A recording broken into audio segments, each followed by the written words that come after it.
You're listening to Agile Ideas, the podcast, hosted by Fatima Abuchi. For anyone listening out there not having a good day, please know there is help out there.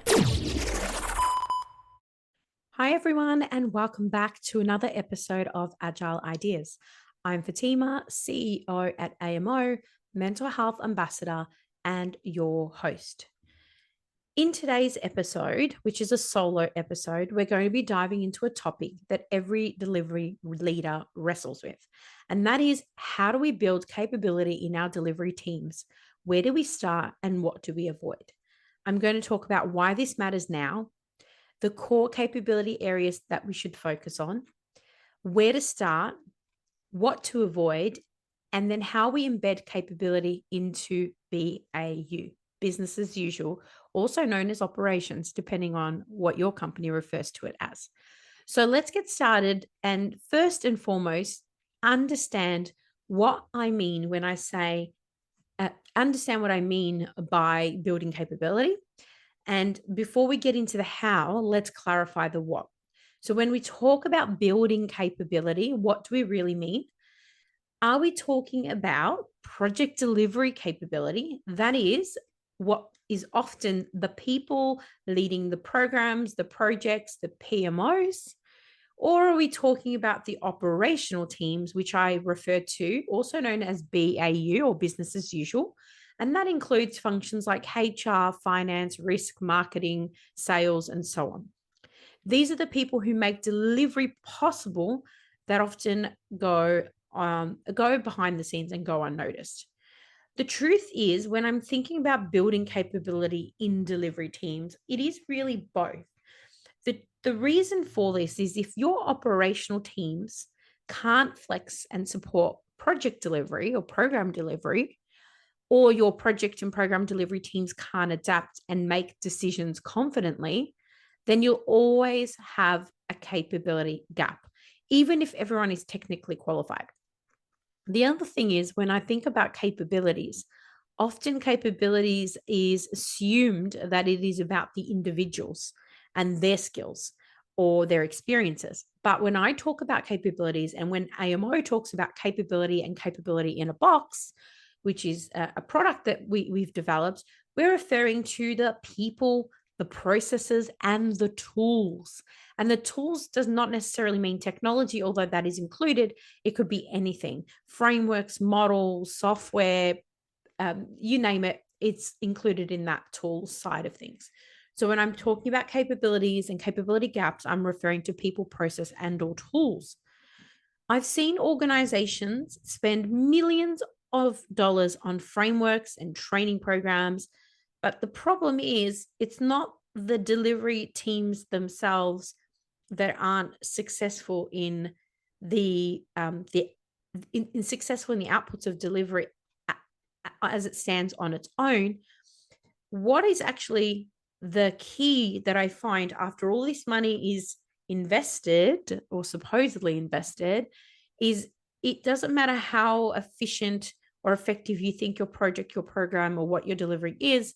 As I said, when you think about things such as the Agile ways of working wave over the last several years, there was so much money thrown at training programs and coaching and frameworks and all of these things.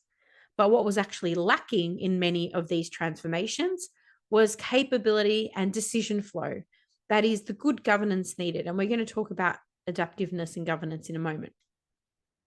So in this episode today, I'm going to talk to you about where to start based on my experience in this last 20 years, what to avoid, and what are some of the challenges I've seen, and then how to build delivery capability operationally and in your projects and programs that actually lasts without overwhelming your already stretched teams.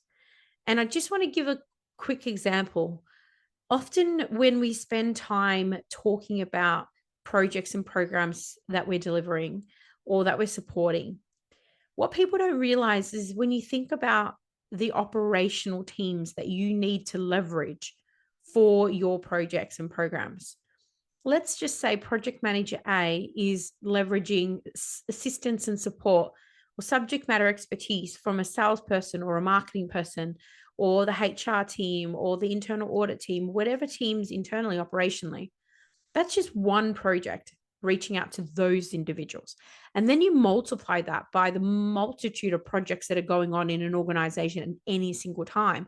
And what you find is you're stretching and overwhelming existing teams who are already stretched and overwhelmed. And these operational people end up having to do all of this on the side of their desk. This became even more prevalent for me in a recent engagement that I had delivered, where AMO was brought in to provide program management as a service. And through that, were able to leverage over 90% operational team members, that is their existing staff, rather than front loading with dozens of consultants and contractors. Now, don't get me wrong, I'm a consultant and I know we can add a lot of value, but also there's sometimes where the wrong capability is not present, or there is inefficiency and ineffectiveness, and therefore you end up needing more resources and more resources and more resources, and that in fact compounds the problem. So let me take you into why this matters now. Right now, I think a lot of organizations are talking about capability uplift. There is organizations that are launching their own internal academies, and there is PMOs that are scaling their capabilities and their services. There's organizations doing new operating models, and transformations are becoming more fashionable. But most are still struggling to deliver consistently. And I can say this because as a career contractor and a consultant over the last 10 years, I've had the opportunity to work now more recently in the last 10 years with over 30 different organizations of all sizes and scales, from startup to multinationals to international organizations, everything from your ASX 100 right down to your mom and pop store. So what I've noticed, and I'm noticing still, is that environment around us is changing. There is a lot of hybrid work. There's still a residual remote work from home, different styles of working in different organizations. Budgets are leaner because organizations are trying to invest more in AI and therefore eliminating roles and functions. There is conflicting priorities. Some of the organizations are struggling with new regulatory requirements, like those providing payment acquiring services and similar, where they'll be required to secure new licenses under Australian law. There's teams that are just overwhelmed and constantly under pressure to deliver. And yet, in all of my last 10 years as a consultant in AMO, I haven't really seen how we've equipped people with adaptive capability to thrive in that environment. I've learned that capability gaps themselves rarely live in just process. As I mentioned before, it's people, process, and tools. So therefore, then when we think about the people side, it's how do these people, like you and me, apply the processes, but then how we also think about it, how we decide, how we adapt when things don't go to plan. I've worked in teams that their governance was perfect on paper. They spent millions of dollars on frameworks and portfolio structures and cadences, and everything looks great on paper. But no one felt confident making decisions without executive approval. Sometimes for lack of awareness of what they can and can't do, and other times because of fear. It's not a process problem, it's a capability problem. I'll give you an example. Working with the local council as one example, where they invested significantly in having a big name consulting firm come in and provide them with a transformation program framework. Now, that's all well and good, but what was delivered, not surprisingly, was over the top for what they needed. And they didn't have a framework gap problem. They had a people capability problem. People didn't feel confident making decisions. Executives were very micromanaging. There was no clarity around what happened where. There was some dead weight in terms of process. It was just absolutely chaotic. And so you can have the best governance on paper, but it's not going to drive the outcomes and the results you need. And the other thing is, we talked about process and people. When we think about tools, there is so much waste when it comes to tools in organizations. And not leveraging tools that already exist in your organization that you have licenses for just compounds the problem. So this matters now because we've got all of these factors. We've got the regulatory space, the hybrid work, teams under pressure with new transformations, AI is coming into the conversation more and more. There is so much happening, and it is just really, really important that we are focused and driving adaptive capability. So now that we've talked about why this matters, let's cover off the core capability areas to focus on. Now, when I think about core capability areas, there is very, very broad set of capabilities that I could talk to, and there's many that matter. But I'm just going to focus on 3 areas of focus that come up constantly with clients of all sizes, and they are relevant now, and they have been every single point in the last 10 years and 20 as an independent contractor. So let's cover the first one. So the first one is adaptive governance, also can be referred to as decision confidence. This isn't about adding more governance and structure and labor intensive process, but it's about making it smarter and more flexible so that people have the confidence to make the decisions they need to make and able to do that in the right way, but also organizations having the trust that decisions are going to be made in the right way without having to feel like they have to micromanage it. When we think about adaptive governance, it's about helping teams to be more confident in the decisions they're making in real time and not necessarily waiting a month for a steering committee. And this is why, if I think about some recent programs, we were really clear on what the steering committee's expectations, role, and charter, as well as delegation of authority was, so that we didn't have to wait a month for decisions. Otherwise, the program, no wonder they go for 3 years, 4 years, 5 years, these transformation programs, because people don't have the confidence to make decisions and move forward. Not only that, I was speaking to an executive at a recent engagement as well, who said, I don't mind decisions being made. I just need to understand that people are aware of the consequence and impact of a certain decision. And I only need to be across those that are of high impact and high consequence. That makes absolute perfect sense. And adaptive governance can really help teams be more confident in the decisions they're making in real time. So what this might look like is clarity around who owns what decisions and when escalation is really needed. Now, you're probably listening to this saying, well, we have a RACI, or which, for some people that may be listening and don't know what that is, it's an overview of who's responsible, accountable, consulted, and informed. And there's different variations of that.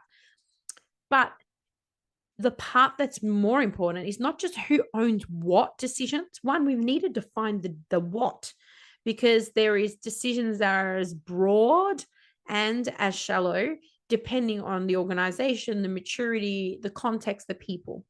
What's more important is the escalation. When is escalation really needed? And understanding and creating some use case examples early on can really help to provide that decision confidence. The second thing is scaling oversight based on the risk and not red tape.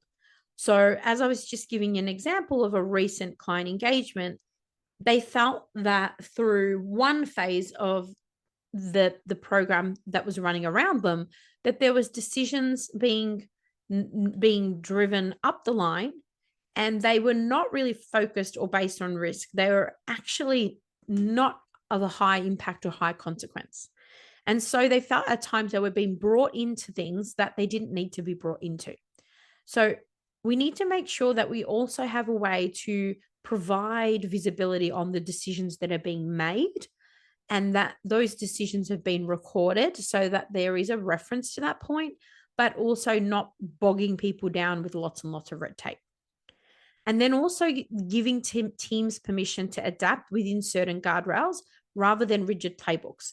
The problem with your large, complex governance frameworks And I know because I've done them and I used to do them and I learned over time rather, is that one, they're either too overwhelming and too big, like similar examples in recent engagements, such as the client council, but also there isn't clear guardrails. It's just rules and rules and rules, and it makes it really hard to follow.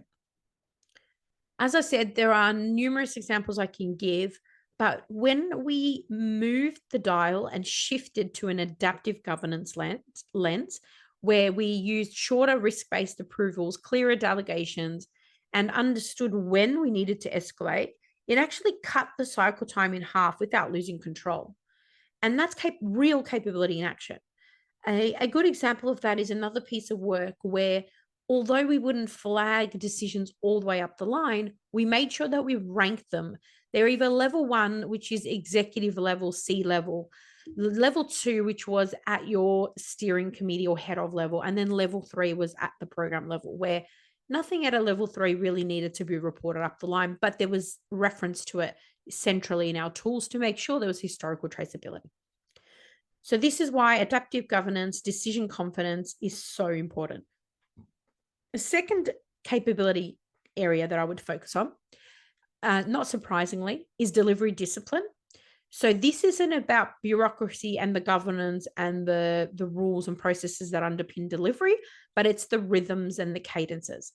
Teams that have predictable cadences that are, co-designed together, they include things such as, they might have regular risk cuddles or retrospectives every Friday at 10 a.m., or they might have a review of the schedule together weekly. Whatever the cadences that you have, it helps to create calm in chaos. One energy company, as an example, I worked with had a failed transformation attempt. On the second round, when we went in, we helped them to co-design governance that was actually effective and also cut a lot of the red tape that existed in their existing enterprise PMO.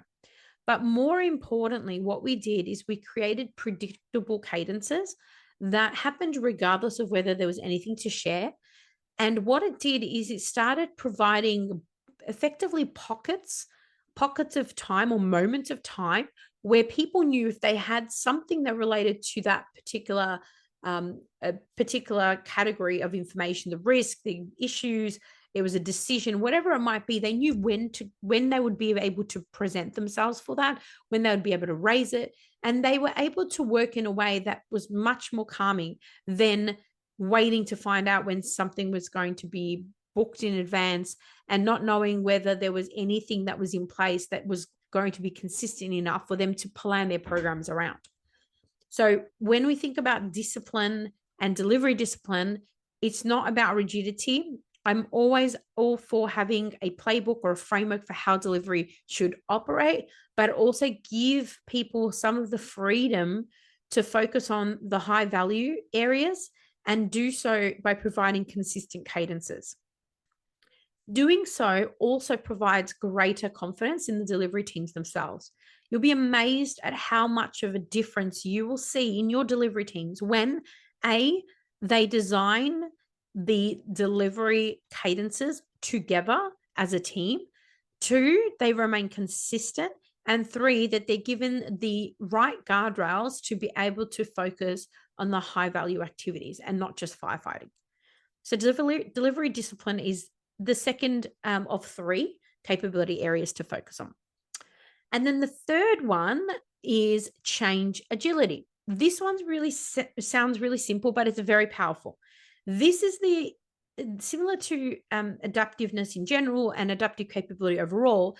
This is enabling you and your teams to pivot without losing direction.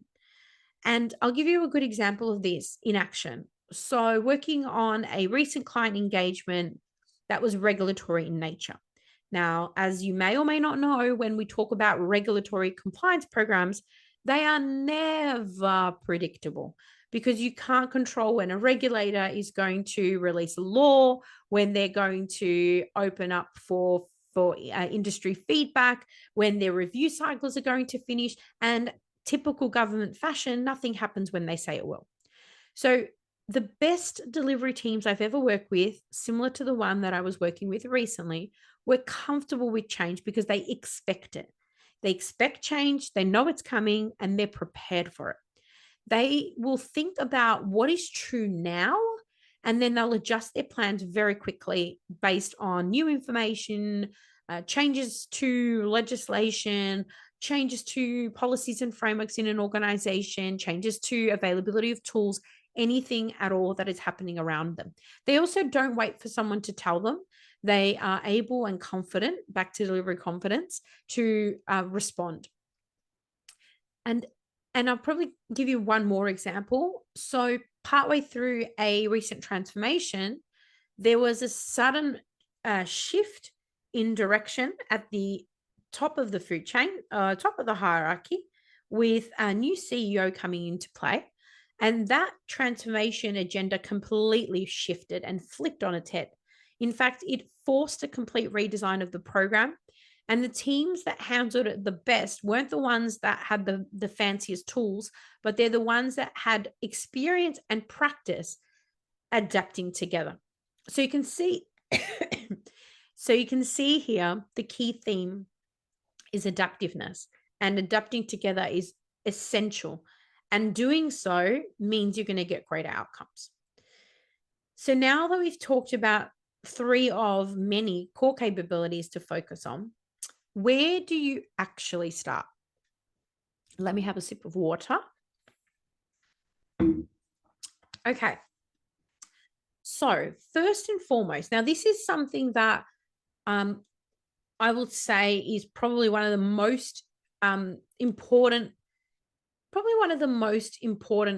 well, maybe the first two are two of the most important things that have been key to success for me and also for AMO over the last 10 years.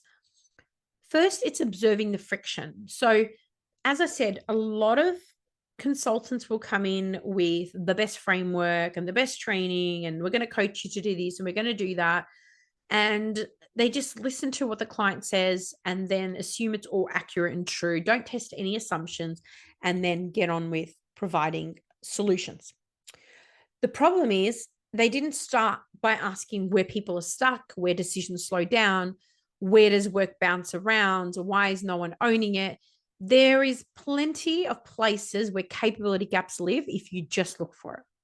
And so observing the friction is one of the first things I would do.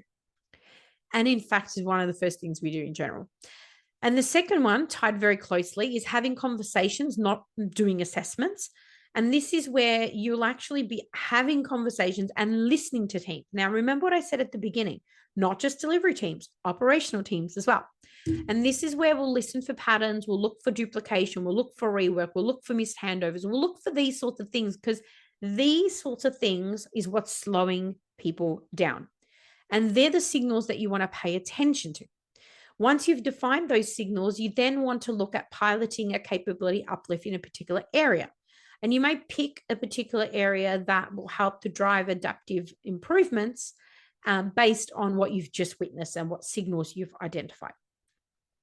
And then fourthly, you want to also then align leadership. Executives might think capability means training. And if they think that, your efforts will stall. I've been in client conversations where I've mentioned the word capability and they'll say, oh, HR takes care of that, or we have a training framework, or we have an LMS, a learning management system, etc. And that just shows me that they don't understand capability.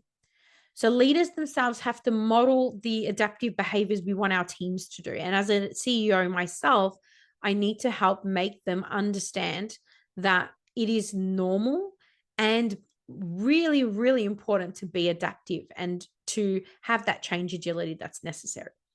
So that's where I would start, just to effectively uncover the capability gaps that you might have in your organization or your team. Once you think about those things, I also want you to think about the kind of key things to avoid. And these are based on examples I've just given, but also things I've seen that organizations have tried to do. One is don't just start with training. Capability grows from doing things, not just learning. This is why mentoring programs like the PMO Leader Mentoring Program is so helpful, because it actually enables the mentees to do as opposed to just listen. And so it's really, really important to not just start with training.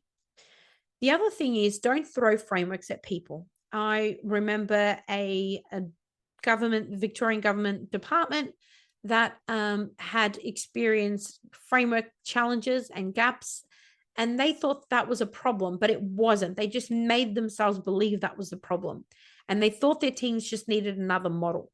What they actually needed was permission to apply what they already knew and work together more effectively. It was actually the cadences that were holding their teams back and the decision fatigue. The third thing is don't assume delivery capability lives just in the delivery teams. As I highlighted earlier on, it's also the operational functions that are supporting delivery, because some of the biggest capability gaps is between the handover from delivery teams into operations. Sometimes it's thrown over the fence. So that's another key area to focus and avoid. And then finally, don't overmeasure. So I remember another example of an organization, very, very large international organization, whose Australia division of the organization spent an inordinate amount of time, money, energy on a very complex PPM tool.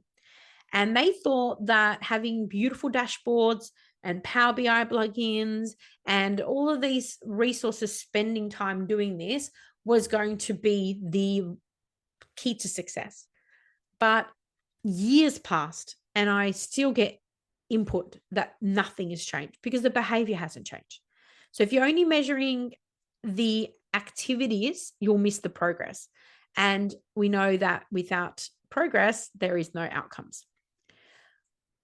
And then thinking about the overarching BAU operational conversation, let's talk about embedding capability into BAU. And in this regard, what we need to think about is that it's not just about building capability, because these functions aren't going anywhere, but it's about helping them to make capability part of their work. So here's a few ideas that I've seen work firsthand.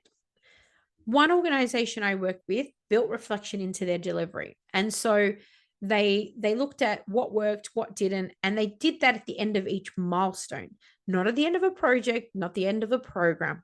They did it throughout at every milestone. And that helped them drive insight and learnings and lessons, not just in delivery, where they'll go on, move on to the next project, but actually into operations. We also used governance as a learning loop in another organization. And this was about making sure we weren't just reviewing progress, but how the teams came together to improve. So this particular manufacturing organization, we spent some time with them developing an annual framework that they could bring teams together in a competitive nature. So someone from every function of the organization, and they would focus on how they could uplift capability for their function, whether it was improving the water quality in their manufacturing space, whether it was increasing the number of experiments in a pharmaceutical space, whether it was about leveraging better financial resources in the enterprise PMO. Every team brought something to the table, and they used this learning loop to drive improvements. Celebrating adaptive behavior is another way of referencing and calling out and showcasing when something is done, usually under pressure, and it's a positive step forward for the business. And that's all about celebrating that adaptive behavior. And that is really important, because then people get the confidence to make more decisions. And then replacing performance reviews with learning reviews. So how many people listen to a feedback from their manager once a year? And then that manager might be having a shit day, let's be honest, and may not give you a really good result. Or in some organizations where out of your whole department, you can only rank people and only have a top 5, which is crazy, even if 10 of the people in your department went above and beyond. So why don't we go from performance review to learning review and think about what we learned this quarter, or quarter would be ideal. You could go monthly, to be honest. As a small business, monthly is fine. And it helps us to then leverage what's working well. But a quarterly would be at minimum instead of annually, and leveraging those learning reviews, because you want to see that your people are constantly learning. Otherwise, you're just standing still. And remember, key to all of this is that capability uplift isn't a separate stream of work. It's something that you build through practice and over time. So now that we've covered off all of that, I want you to think about what I said at the very outset. When we talk about building capability, remember, it's not just about people skills. It's not about adding layers of processes and frameworks. It's not about introducing new tools and training people on AI and all of these sorts of things. It's actually about creating clarity and providing the rhythm and adaptability so that teams can work better under pressure, but also so that they are able to drive greater outcomes because they'll be more adaptive, they'll have decision clarity, and they'll have that necessary change agility to drive the right outcomes. When you think about capability and adaptive governance in general, you think about where could your organization introduce some of these principles and then in return get faster, smarter decisions overall in your end-to-end environment. Because ultimately, starting with governance and decision making is really where the capability journey can begin, because everything can be built from on top of that. Now, when we think about capability, as I've said earlier, it's not something that you just set and forget, or that you just turn on and you use and then you turn it off. No, it's something that continues to evolve. Every milestone, every decision, every conversation, every moment. So there you have it. A bit of an overview on building delivery capability, and also things to think about, to avoid, and some things to think about of where to start. And if you've gotten this far and you're wondering, well, how do I move my team forward or my business forward? Or what can I share with my manager to help our team who has execution gaps and has problems and needs some support? We are piloting a capability workshop. It is a fast-paced, engaging, collaborative, using our one-of-a-kind capability in a box product suite, including our KIAP cards, persona mapping, and so much more. And we're looking for 2 or 3 pilot customers to work with us in the coming 3 or 4 months to see firsthand how the model that we've built actually can help you to identify the necessary friction that needs to be removed, help you to self-assess through a practical and tailored workshop experience rather, and then show you how to map and then pilot your own capability uplifts.